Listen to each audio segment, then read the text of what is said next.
This is a day of turnarounds. A day when dread and depression and defeat lost out to hope.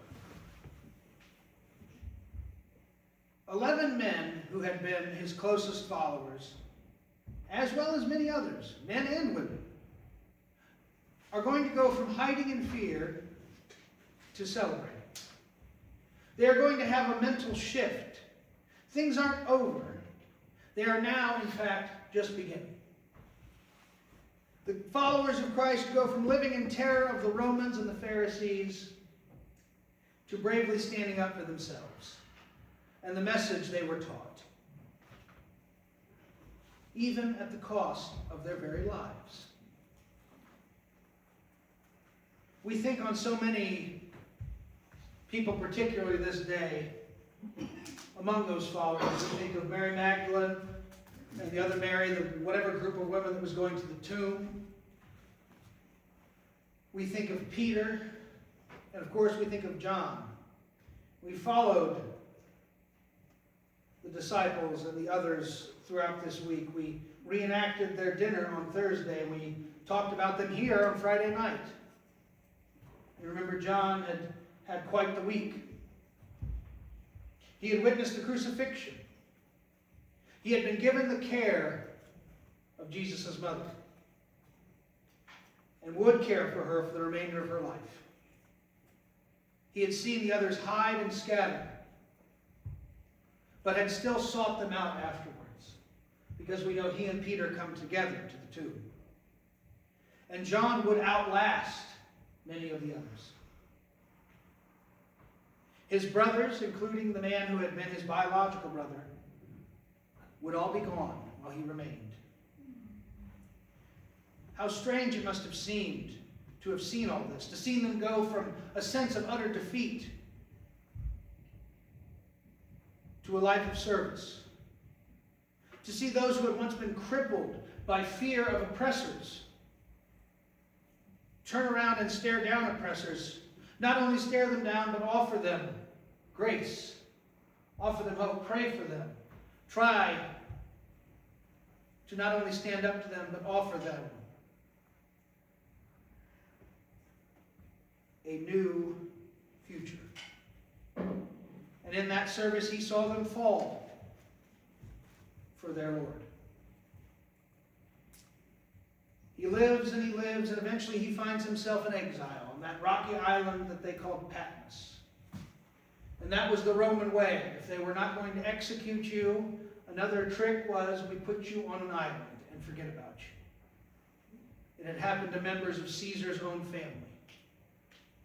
And so they have put John on this island.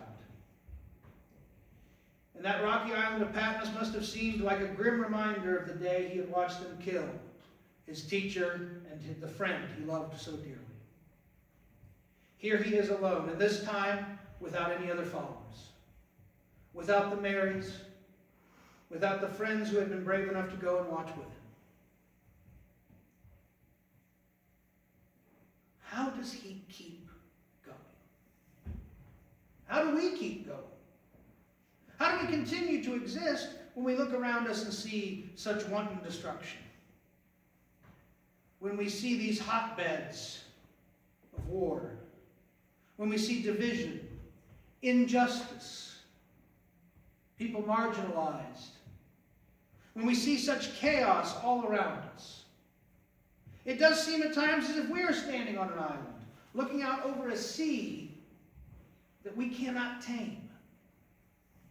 Surrounded on all sides by a force that we cannot hope to outlast. Defeated. Exiled. Done. Some people find it immodest for John to continue to call himself the disciple who Jesus loved. I thought so in my youth. How many times is he going to say this? And yet, was it not that love that gave him strength in his trials? Was it not his belief that his teacher had been the real deal that sustained him in his darkest moments? We can sympathize with John. For how many of us think on empty chairs, on faces that no longer greet us at the door, when we go into a house for Easter. That we no longer see in the entryway of the church like we used to when we come around to this celebration. We look around with our eyes, in our minds we go through memories, and we think of those who are no longer with us. But on this day of all days, we are not alone. We celebrate the defining moment of our faith, a reminder of the power of an act of love. How an act of love, unlike any other, can change the world. A reminder of a sign that a plan had worked. Death cannot hold him, and death is not the final word. We stand at a crossroads, celebrating just as those who came before us did.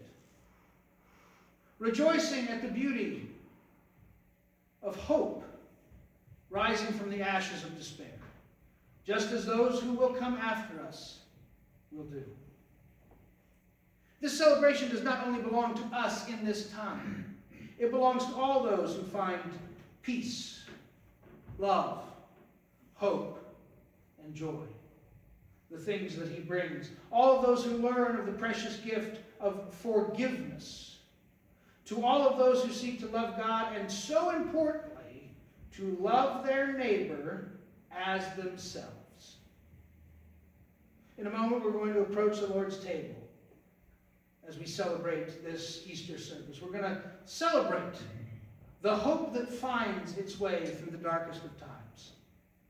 The love that lifts us up when we are surrounded by nothing but hate, division, injustice. For greater love hath no man than this, that a man should lay down his life for his friends. So as we think on the brothers and sisters who have celebrated this day before us, as we pray for those who will succeed us in celebrating, let us gather at the table in fellowship and communion. Just as around the world today we remember the two words that spread through the city of Jerusalem, reigniting the hearts of those who loved him best. He's alive. It's not over yet. He's alive. For this service, it will be a little different than what we normally do. You will want to go to page 15 in the front of your hymnal, page 15.